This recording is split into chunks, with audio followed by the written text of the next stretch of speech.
6 दिसंबर 1992 का दिन भारत के इतिहास में हमेशा के लिए याद रखा जाएगा, क्योंकि इस दिन अयोध्या में बाबरी मस्जिद के ढांचे को ढा दिया गया था। ये केवल एक ढांचे का ढाना नहीं था, इसने भारतवर्ष की राजनीति और राजनीति में जो धर्मनिरपेक्षता का चोला था उसको उपयोग करते हुए समाज की दिशा बदलने का काम जो किया था कांग्रेस ने, उस पर एक प्रश्न चिन्ह था। स्वागत है मित्रों हमारे YouTube channel the social pulse by C Deep Mishra में, और हम आपसे बात कर रहे हैं अपने वीडियो की उस श्रृंखला में। इसमें हम कांग्रेस के उन कृत्यों कुकृत्यों के बारे में आपसे चर्चा करते हैं जिन्होंने इस देश का इतिहास और भूगोल दोनों को प्रभावित करने की और उनको कलंकित करने की कोशिश की।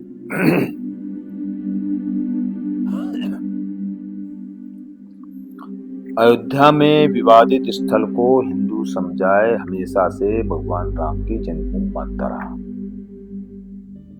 1949 में वहां मूर्तियां प्रकट होने के बाद उस स्थल को विवादित स्थल घोषित कर दिया कांग्रेस ने, और भगवान राम के मंदिर के लिए हिंदुओं को वर्षों तक अदालतों का सहारा लेना पड़ा। 1986 में जब शाहबानो का केस हुआ था तो उसके बाद चूंकि वो उन्होंने मुस्लिमों का फेवर किया था,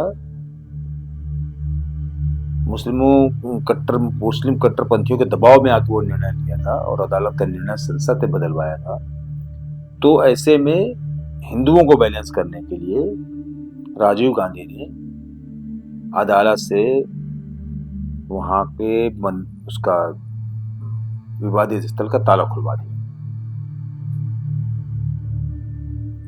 ये पॉलिटिकल बैलेंसिंग करने के लिए था, एक तरफ मुसलमानों को खुश कर दिया, एक तरफ हिंदुओं को खुश कर दिया।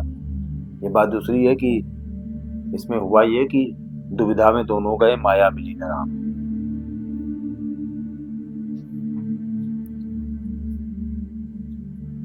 उन्नीस में आम चुनाव जो हुए उससे पहले शिलान्यास की अनुमति दी गई। 86 में ताला खुलवाया गया और 89 में शिलान्यास की अनुमति दी गई। 1991 में केंद्र की सरकार नहीं, 1991 में केंद्र में कांग्रेस की सरकार नहीं थी, लेकिन 6 दिसंबर 1992 को जब ढांचा ढाया गया तब केंद्र में पीवी नरसिम्हा राव की कांग्रेस की सरकार थी।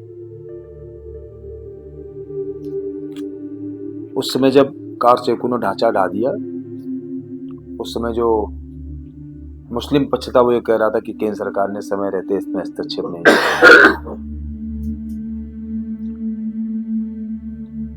और कांग्रेस ने अपने आप को इस खबर में बचाने की कोशिश की कि ये तो राज्य सरकार की जिम्मेदारी थी, और उन्होंने उत्तर प्रदेश की सरकार के साथ साथ उत्तर प्रदेश की सरकार को तो बर्खास्त किया ही, भारतीय जनता पार्टी की 3 और राज्य सरकारों को बर्खास्त कर दिया, जबकि उनसे कोई मतलब ही नहीं था, मध्य प्रदेश की, राजस्थान की और छत्तीसगढ़ की। उसका इस पूरे प्रकरण से कोई दूर दूर तक लेना नहीं था, लेकिन वो पॉलिटिकल एक वो होता है ना कि हमको बदले की भावना से काम करना है, हमको मुसलमानों को मैसेज देना है कि देखो मैं तुम्हारे लिए कितना बड़ा काम कर दिया। तो एक साथ 4 राज्य सरकारों को बर्खास्त किया था उसने।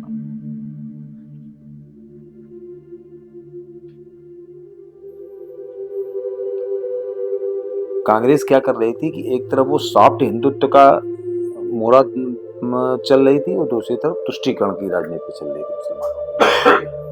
1946 में ताला खुलवाना, 1989 में उसकी अनुमति देना शिलान्यास की, और जब ढांचा ढह गया तो उसकी जिम्मेदारी राज्य सरकार पर डाल देना। ये पूरा अवसरवाद की राजनीति का एक बहुत बड़ा वो था, उदाहरण था। कि हमको मुसलमानों के वोट लेने हैं तो शाहबानों का हम फैसला रद्द कर देंगे और दूसरा फैसला करवा देंगे। हिंदुओं को वोट लेने के लिए ताला भी खुलवा देंगे और शिलान्यास के अंदर भी दिलवा देंगे। और जब ढांचा ढह रहा होगा तो उसमें कुछ नहीं करेंगे। जब ढह जाएगा उसके बाद फिर राज सरकारें बर्खास्त कर देंगे, ये दिखाने के लिए देखो हमने भाजपा की सरकारें गिरा दी।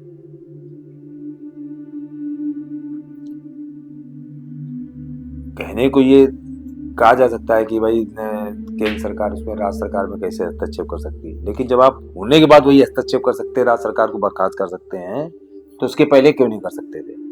इसका मतलब कहीं ना कहीं आपके मन में ये था कि ये हो जाए ऐसा कुछ, उसके बाद हम करें।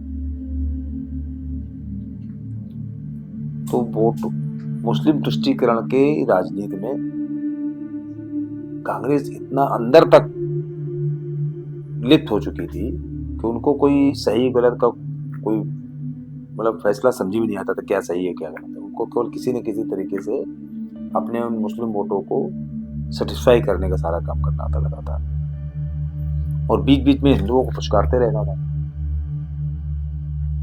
दोनों तरफ चाल चलना। तो ये कांग्रेस की बहुत वैसी नीति रही। वास्तविक फायदा जो है मुसलमानों को देते रहे, वो हिंदुओं को लॉलीपॉप दिखाते रहे।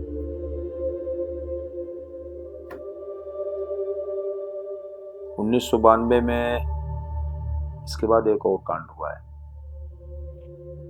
हर्षद मेहता का कांड, उसके पर चर्चा करेंगे।